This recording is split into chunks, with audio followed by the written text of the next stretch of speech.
الحمد للہ رب العالمین والصلاة والسلام علی سید الانبیاء والمرسلین اما بعد فاعوذ باللہ من الشیطان الرجیم بسم اللہ الرحمن الرحیم من آیاتہ ان خلقکم من تراب ثم اذا انتم بشر تنتشرون صدق اللہ العظیم. ومن آیاتہ،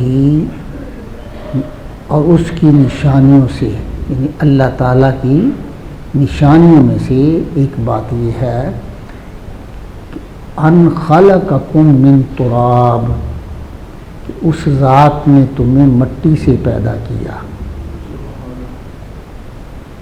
اس ذات نے تمہیں مٹی سے پیدا کیا. آپ کہیں گے جی مٹی سے تو نہیں پیدا ہوتے. کیوں جی؟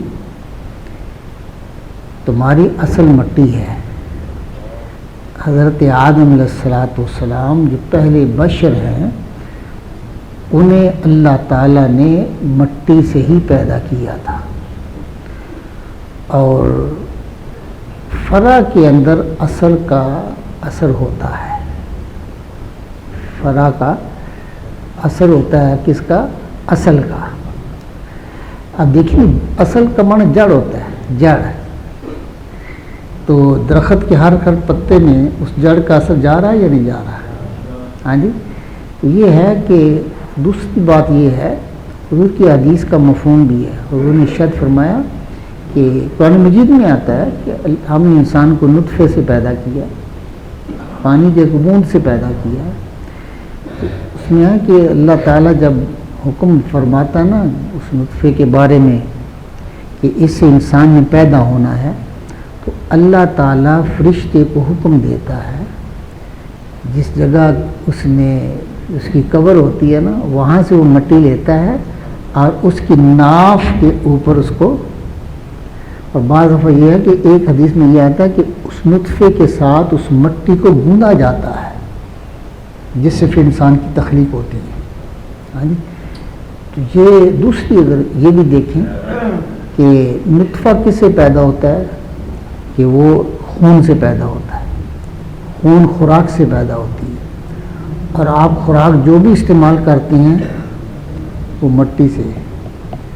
آپ گوشت کھا رہے ہیں تو گوشت جس جانور کا کھا رہے ہیں وہ کہاں سے سبزہ لیتا ہے؟ مٹی سے. آپ کھانا کھا رہے ہیں، گندم ہے، جو ہے، ہاں جی، جیسے بھی جو بھی آپ کھاتے ہیں، دالیں کھاتے ہیں، وہ ساری سبزیات ہیں، وہ کہاں سے آتی ہیں؟ مٹی سے. یعنی آپ کی اصل مٹی ہے. اللہ فرماتا ہے کہ دیکھیے نا کہ مٹی سے اللہ تعالیٰ نے انسان کو بنا دیا، تمہیں تخلیق کیا ہے. ثم اذا انتم بشر تنتشرون، پھر تمہیں ایک مکمل انسان بنایا اور دنیا میں تم پھیلے ہوئے ہو. ہاں جی. اللہ اکبر. ومن آیاتہ ان خلق لکم من انفسکم ازواجا لتسکنوا الیہا وجعل بینکم مودۃ ورحمہ ان فی ذلک لآیۃ لقوم یتفکرون. اور اس کی نشانیوں میں سے ایک نشانی یہ ہے کہ اللہ تعالیٰ بندے کو جو جھوڑ رہا ہے نا اس کی فکر کو، کہ اگر تو غور کرے گا تو میں تمہیں ہر جگہ نظر آؤں گا، تیری تخلیق میں بھی میرا وجود نظر آئے گا. ہاں جی. اب فرمایا اللہ تعالیٰ نے کہ اس کی نشانیوں میں سے ہے کہ اللہ تعالیٰ نے تمہارے لیے تمہاری ہی جنس سے جوڑے بنائے ہیں. تمہاری ہی جنس سے جوڑے بنائے ہیں. جنس تمہاری مٹی ہے، اسی میں سے عورت کو بنا دیا، اسی میں سے مرد کو بنا دیا. ہاں جی. اللہ فرماتا ہے یہ تھوڑی کوئی چھوٹی نشانی نہیں ہے. ہاں جی.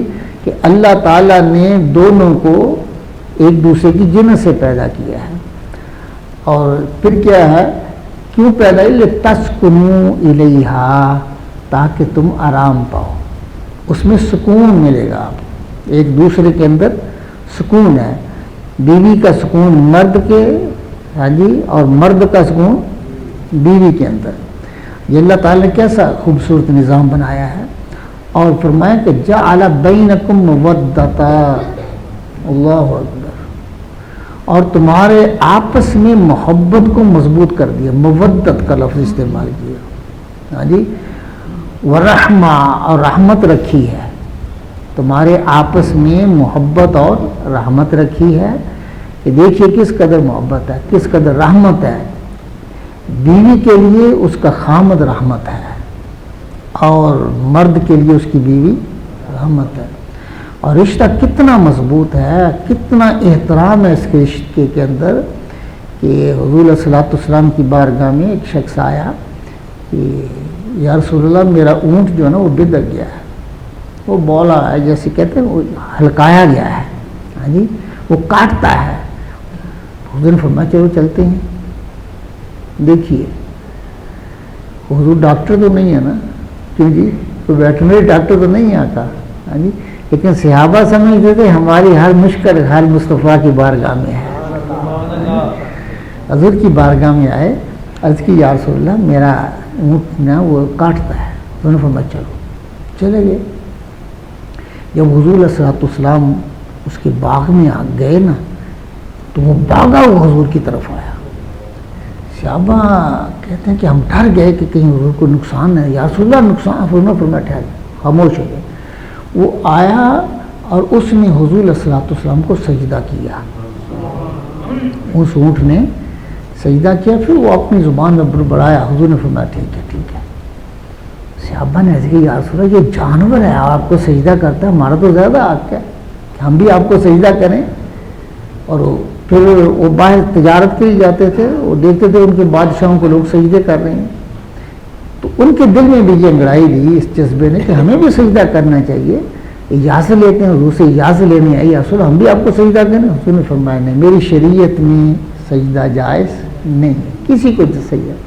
حضور نے فرمایا ہاں اگر سجدہ جائز ہوتا تو میں بیوی کو کہتا کہ وہ اپنے خامد کو سجدہ کرے. یہ ہے اتنی محبت، مودت اور اتنا احترام، اور یہ قائم رہے تو خاندان قائم رہتا ہے. اگر اس کے اندر رکھنا آ جائے تو خاندان برباد ہو جاتا ہے. اور پھر یہ رشتہ دن بدن مضبوط ہوتا ہے. آپ نے دیکھا ہوگا کہ یہ نہیں کہ یہ کو جبلی ضرورت کے لیے اللہ نے پیدا کیا ہے، وہ بھی اس کے اندر ہے، لیکن یوں جو اولاد پیدا ہوتی ہے پھر بڑھاپا آتا ہے، آہستہ آہستہ یعنی یہ محبت بڑھتی چلی جاتی ہے. ان فی ذلک لآیۃ لقوم یتفکرون، بے شک اس کے اندر، اس رشتے کے اندر اللہ فرماتے ہیں نشانیاں ہیں. ایک نشانی نہیں ہے، بے شمار نشانیاں. لقوم یتفکرون، جو قوم تفکر کرتی ہے، جو سوچ بچار کرتی، جتنا آپ اس کو گہرائی میں جاتے دیکھتے رہیں گے اللہ کی نشانیاں آپ کو نظر آئیں گی اس رشتے کے اندر. ہاں جی. ومن آیاتہ خلق السماوات والارض واختلاف السنتکم والوانکم ان فی ذلک لآیۃ للعالمین. اور اس کی نشانیوں میں سے یہ بات ہے کہ اس نے زمین و آسمان کو پیدا کیا، اس کی تخلیق کی. واختلاف السنتکم، اور تمہاری زبانوں کو، والوانکم، اور تمہاری جو رنگ ہیں اس میں اختلاف ہے. دیکھا اس کی تخلیق کے رنگ، کہ اولاد ایک آدم کی ہے، ایک باپ کی اولاد ہے. ہاں جی. اور آپ دیکھیں زبانیں مختلف ہیں. ہاں جی. کوئی فرانسیسی بول رہا ہے، کوئی انگریزی بول رہا ہے، کسی کی زبان عربی ہے، کسی کی فارسی ہے، کسی کی اردو ہے. ہاں جی. کسی کی پشتو ہے. ہاں جی. پھر ایک ایک زبان کے کئی کئی لہجے ہیں، ہر علاقے کا اپنا ایک لہجہ ہے. چلو آپ دوسری زبانوں کو تو نہیں سمجھتے، کم از کم پنجابی کو تو دیکھتے ہیں نا کہ شکر گڑیوں کی زبان کچھ اور ہے، اس کا لہجہ ہو رہا ہے وہی لہجہ مختلف ہے. ہاں جی. آگے آ جائیں گجرانوالے میں لہجہ اور بدل جاتا ہے، لاہوریوں کا اپنا لہجہ، جھنگ کا اپنا لہجہ ہے، فیصل آباد کا اپنا لہجہ ہے جی. اسی طرح آپ میاں والی چلے جائیں، سرگودا چلے جائیں، لہجے بھی مختلف ہیں. اللہ فرماتا دیکھیے نا کہ ایک آدم کی اولاد ہو، زبانیں مختلف ہیں. ہاں جی، یہ زبانیں کس نے سکھائی ہیں بتاؤ نا یار. کیوں جی؟ اللہ تعالیٰ نے یہ آپ اپنا معافی ضمیر کو آپ ایک دوسرے کو جو جب اس کی وضاحت کرتے ہیں کہ زبان سے کرتے ہیں نا. ہاں جی. وَأَلْوَانِكُمْ، تمہارے رنگ بھی مختلف ہیں. بر صغیر کے لوگوں کے کچھ رنگ اور ہیں، یورپ کے لوگوں کے کچھ رنگ اور ہیں، افریقہ میں چلے جائیں رنگ اور ہیں. ہاں جی. اور رنگ بھی اور ہیں، قد بھی اور ہیں. انڈونیشیا کے لوگوں کو دیکھ لو، ملیشیا کے لوگوں کو دیکھ لو. ہاں جی. اور کہیں آپ دیکھیں گے چھوٹے چھوٹے قد ہیں، چھوٹے چھوٹے قد ہیں. اور کہیں آپ دیکھیں گے اس پہ یوں کر کے دیکھنا پڑے گا، اتنا بلند قد کیا ہے سب اولاد ایک آدم. ہاں جی. اللہ فرماتا ہے کہ یہ اگر غور کریں تم نے تو یہ زبانیں مختلف، یہ رنگ مختلف کس نے کیے ہیں؟ اللہ نے کی ہے. ایک ہی ماں سے بچے پیدا ہوتے ہیں، ایک ہی باپ کے ہوتے ہیں، لیکن شکلیں علیحدہ ہوتی ہیں. ہاں جی. اس کی تخلیق کے رنگ نہیں ہے، ایسے کوئی کر سکتا ہے؟ یہ آپ کی فنگر پرنٹ جو ہے، فنگر پرنٹ یہ ایک دوسرے سے ملتی نہیں ہے اور قیامت تک نہیں ملیں گے. ہاں جی. یہ اتنا فرق رکھ کے کوئی کر سکتا ہے؟ کسی کی ضرورت ہے؟ کسی کا علم اتنا کامل ہے؟ یہ صرف میرے رب کی شان ہے. ہاں جی. بندہ سوچتا جائے تو اس کا عقیدہ اللہ کے بارے میں پختہ ہوتا چلا جاتا ہے، اس کی وحدانیت پر، اس کی توحید پر عقیدہ جو ہے نا پختہ ہو جا رہا ہے. ان فی ذالک لآیۃ للعالمین، بے شک اس میں نشانیاں ہیں علم والوں کے لیے، عالموں کے لیے. یعنی جو جتنا جس کے پاس علم ہے اس کو اللہ تعالیٰ کی اتنی معرفت مل جاتی ہے. ہاں جی. یہ دیکھا آپ نے بڑے بڑے سائنسدان جو ہے نا، جو انہوں نے قرآن کا مطالعہ کیا تو وہ مسلمان ہو گئے، انہیں اللہ کی معرفت مل گئی. ہاں جی. یہ جو بندہ اگر تعصب کی پٹی کو اتار کر اگر کوئی بندہ حقیقت تک پہنچنا چاہے تو یہ قرآن اس کو رب تک لے جاتا ہے. یہ قرآن کی یہ خاصیت ہے کہ یہ وہاں بندے کو پکڑ کر اللہ کی بارگاہ تک لے جاتا ہے. مجھے یاد آ رہا ہے کہ شاہ فیصل مرحوم جو ہیں، یہ جو اس کے سعودی عرب کے تھے، ان کا معالج جو تھا نا وہ فرانسیسی تھا، ڈاکٹر. وہ اس کو چیک کرنے کے لیے آیا کرتا، لیکن ان کو پاس 2-3 دن ٹائم نہیں ملا. وہ ٹھہرا رہا مہمان خانے میں، تو وہاں میز پر قرآن پڑھا ہوا تھا انگلش زبان، انگلش. وہ کہتا آخر جو علم والے تھا اس کی تجسس ہوتا ہے، وہ کہتا میں نے پڑھنا شروع کر دیا. اور اس کا موضوع تو سائنس تھا نا. وہ کہتا میں کچھ میڈیکل سائنس کے بارے میں قرآن مجید کی جو آیاتیں میں پڑھتا تھا اس کا ترجمہ میں اس کو نوٹ کرتا چلا جاتا، اور میں نے 100 آیات کو اکٹھا کر لیا. کتنی؟ 100 آیات. میرے پاس انجیل بھی تھی، وہ عیسائی تھا. کہتے میں نے اس میں بھی جو سائنسی معلومات تھی وہ بھی 100 میں نے اکٹھی کر لی. اور پھر میں نے ان قرآن مجید کی آیات کو اور انجیل کی جو آیات تھی ان کو میں نے موجودہ سائنس جو ہے اس پر پیش کیا، یعنی اس کو کسوٹی بنایا نا کہ دیکھوں کہ سائنس پر کون پوری اترتی ہیں. وہ کہنے لگا کہ میری حیرت کی انتہا ہوئی کہ جتنی جو تھی نا انجیل کی آیات وہ ساری کی ساری سائنس اس کی تائید نہیں کر رہی تھی، اور قرآن مجید کی ہر آیت کی سائنس تائید کر رہی تھی. ہاں جی. تو یہ ہے کہ بندہ یوں کوشش کرتا ہے، تدبر کرتا ہے، تفکر کرتا ہے، تو اللہ تعالیٰ قرآن مجید کی برکت سے اس کو اپنی بارگاہ تک لے جاتا ہے. من آیاتی منامکم باللیل والنہار وابتغاؤکم من فضلہ ان فی ذلک لآیۃ لقوم یسمعون.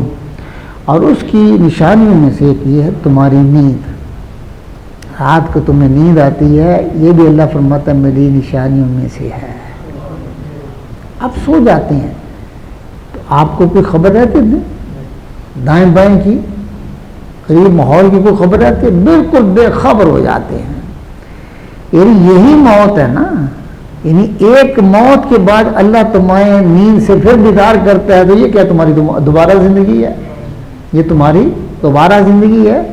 اللہ فرماتے ہیں کہ غور کرنا، اگر میں تمہیں نیند طاری کر کے موت کی طرح تمہیں ہر چیز سے بے خبر کر دیتا ہوں اور پھر میں تمہیں بیدار کر لیتا ہوں، تو میں تمہیں قبر سے بھی اٹھا لوں گا، موت کے بعد بھی تمہیں زندہ کر لوں گا.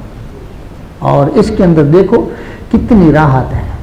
آپ سو جاتے ہیں، فریش ہو جاتے ہیں، تمہاری تھکاوٹ دور ہو جاتی ہے. ہاں جی، تمہاری پریشانیاں جو ہے نا، ٹینشن جو ہے وہ کم ہو جاتی ہے، ختم ہو جاتی ہے. والنہار، اور دن میں کیلولہ نہیں کرتے، رات چھوٹی ہو جائے اللہ دن کو نیند طاری کر دیتا ہے.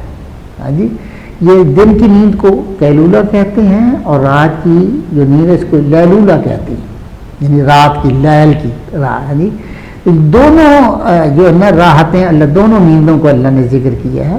فرمایا وابتغاؤکم من فضلہ، اور تم اس کا فضل تلاش کرنا. تم اس کا، یہ کیا ہے، آپ کا روزی کا نکل جانا، اب باہر جا رہے ہیں تو یہ اللہ نے کیا کہا؟ فضل. کیا کہا؟ مومن کے دل میں یہ بات رہے کہ رزق مجھے اپنی کاوش سے نہیں ملتا، اس کے فضل سے ملتا ہے. رزق تمہیں اس کا یہ فضل ہے، تمہاری کاوش کی بات نہیں ہے. اگر سب کی کاوش کی بات ہو سکتا ہے بعض لوگ کاوش کم کرتے ہیں، رزق زیادہ ملتا ہے، ایسا ہے یا نہیں ہے؟ اور بعض لوگ مشقت زیادہ کرتے ہیں، رزق کم ملتا ہے نا. یہ سورہ جمعہ کے اندر فَإِذَا قُضِيَتِ الصَّلَاةُ فَانتَشِرُوا فِي الْأَرْضِ وَابْتَغُوا مِنْ فَضْلِهِ. اللہ فرماتا ہے نماز پڑھ لیا، آپ پھیل جاؤ اور میرا فضل تلاش کرو. میرا یعنی رزق کو فضل کہا ہے. رزق آپ کو عدل سے نہیں ملتا ہے، اس کے فضل سے ملتا ہے.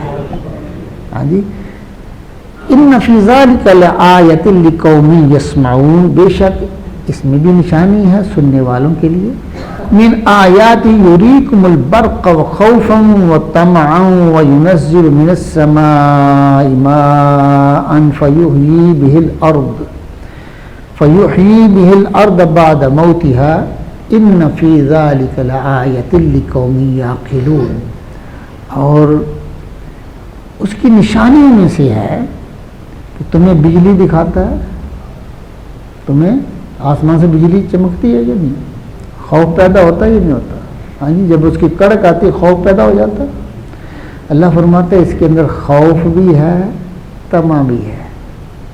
طمع بھی ہے، ہاں جی، امید بھی ہوتی ہے کہ یہ بجلی کڑک رہی ہوتی ہے، آپ کو سمجھ اللہ کی بارش بھی آئی، اللہ کی رحمت بھی آ رہی ہے، اللہ کی رحمت بھی آ رہی ہے اور آپ اس سے ڈرتے بھی ہیں. اور اللہ تعالیٰ فرماتے ہیں یہ جو برق ہے، یہ جو بجلی کا چمکنا ہے، اس کا کڑکنا ہے، اس کے اندر دونوں چیزیں، خوف بھی ہے اور طمع بھی ہے. خوف بھی اور امید بھی ہے. خوف اور امید جو ہے ان کا حسین امتزاج ہو تو یہی صحیح ایمان کی نشانی ہے کہ اللہ سے بندہ ڈرتا بھی رہے اور اس سے اس کی رحمت کی امید بھی رکھے. ہاں جی، یہ دونوں چیزیں ہوں گی تو یہ اللہ تعالیٰ، یہ ایمان کی نشانی ہے. وَيُنَزِّلُ مِنَ السَّمَاءِ مَاءً، اور آسمانوں سے پانی اتارتا ہے، بارش آتی ہے. ہاں جی، فَيُحْيِي بِهِ الْأَرْضَ بَعْدَ مَوْتِهَا، زمین خشک ہو جاتی ہے، مردہ اللہ پھر زندہ فرما دیتا ہے اس پانی کی وجہ سے. إِنَّ فِي ذَلِكَ لآیۃ لقوم یعقلون. اس میں بھی غور کرو نا، جب آپ غور کریں گے تو عقل مند بندہ اس میں بھی اللہ کی نشانیوں کو پالے گا. ہاں جی. من آیاتہ ان تقوم السماء والارض بامرہ ثم اذا دعاکم دعوہ من الارض اذ انتم تخرجون. اور اس کی نشانیوں میں سے یہ ہے کہ اس کے حکم سے آسمان اور زمین قائم ہے. اس کے حکم سے زمین بھی قائم ہے, آسمان بھی قائم ہے. اور آسمان کا نظام اگر پڑھے تو پتہ چلے کہ کتنا منظم ہے تمہارا رب. اس سے زیادہ کوئی انتظام کرنے والا نہیں ہے. اس کے حکم کا اندازہ لگاؤ کس طرح سے چیزیں اس کے حکم کو مان رہی ہیں کہ مدار کے اندر ہر سیارہ اپنی اپنی جگہ پر ایک مدار سے تھوڑا آگے پیچھے نہیں ہوتا. ہاں جی. اور وقت پہ سورج کا طلوع ہونا, وقت پہ غروب ہونا, چاند کا گھٹنا بڑھنا, ہاں جی, یہ سارا نظام جو ہے یہ کون چلا رہا ہے؟ اللہ چلا رہا ہے. یہ قائم اللہ, اس کا حکم ہے جو کہ جب وہ حکم دے گا سب کو منتشر ہو جائے گا. اسی کا نام قیامت ہے. ثم اذا دعاکم دعوتا من الارض, جب تمہیں زمین سے ایک ندا فرمائے گا نا کہ نکلو باہر. ہاں جی. اللہ فرماتا ہے یہ دیکھیں میرا حکم اتنی بڑی کائنات کو میں چلا رہا ہوں, یہ کون سی بات ہے کہ میں تمہیں حکم کروں زمین سے نکل آؤ بھائی. اذ انتم تخرجون, جب بھی تم نکل پڑو گے میرا حکم ہوگا, میری طرف سے ندا ہوگی, باہر آ جاؤ. آپ اپنے کپڑے جھاڑتے ہوئے باہر آ جائیں گے کپڑوں سے. وَلَهُ مَنْ فِي السَّمَاوَاتِ وَالْأَرْضِ كُلُّ لَهُ قَانِتُونَ. اور اس میں اس کے لیے ہیں جو کچھ زمین و آسمان میں. اس کی کس کی ملکیت ہے؟ اللہ.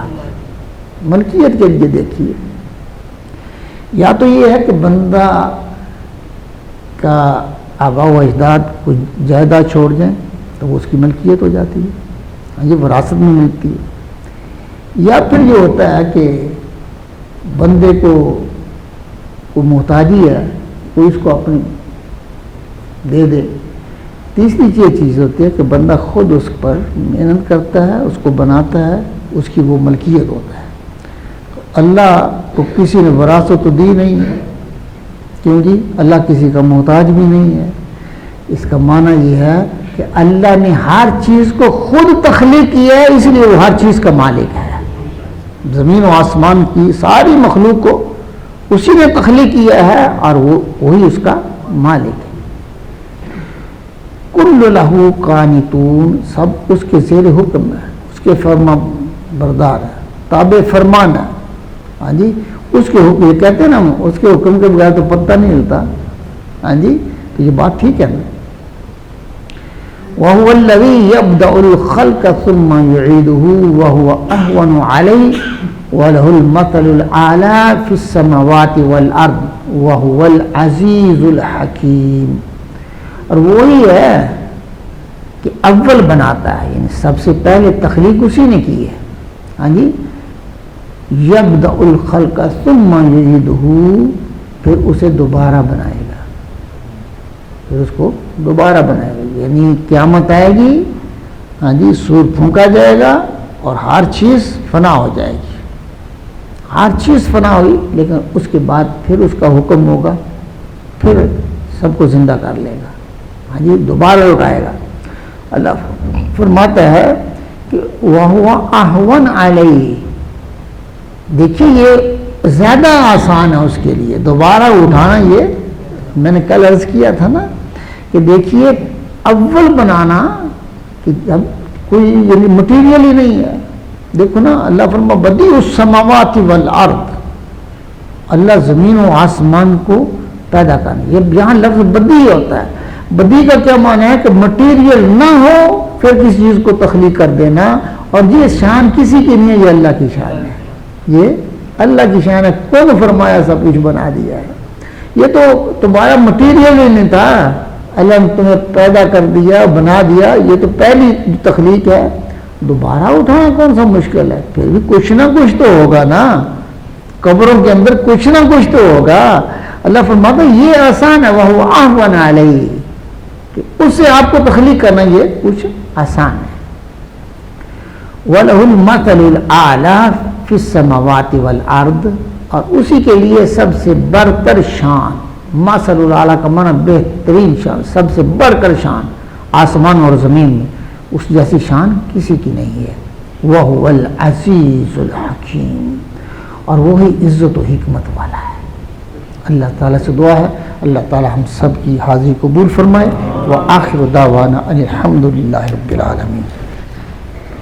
الحمد للہ رب العالمین والصلاة والسلام علی سید الانبیاء والمرسلین۔ ربنا آتنا فی الدنیا حسنۃ وفی الآخرۃ حسنۃ وقنا عذاب النار وادخلنا الجنۃ مع الابرار یا عزیز یا غفار یا رب العالمین۔